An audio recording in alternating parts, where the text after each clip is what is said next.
scraping the dirt from under the acid sun.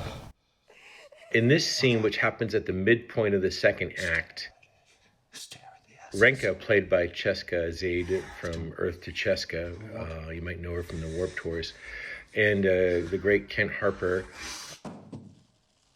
have returned to the house where the dead body is that Renka has murdered, and she seeks help from Buzz to remove the body. But Buzz becomes absolutely fascinated in almost a necrophiliac way with the body. Now, what's to show the intensity of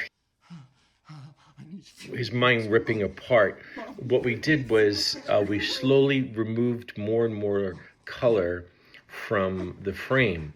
As it progresses, it gets ever slightly so much more light saturated, less color saturated, until he finally pulls off his shirt, and now it's almost beige in the frame color.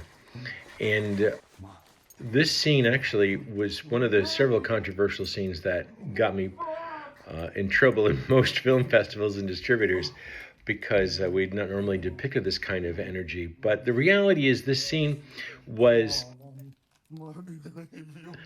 largely unscripted.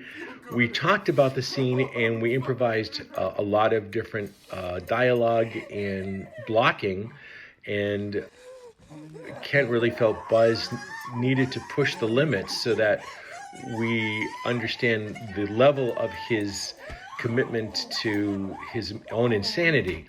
And then, of course, he finally grabs Renka, and she's gone for it. Now we go to black and white for a second, and bang! Now we are cutting here to the aftermath. And in this scene, which we had shot much earlier, Ken is not acting at all.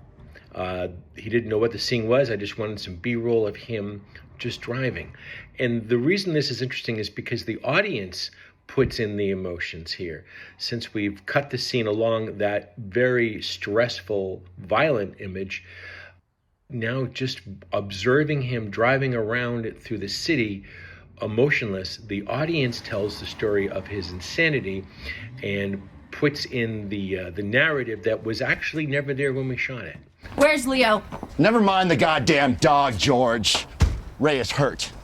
What happened?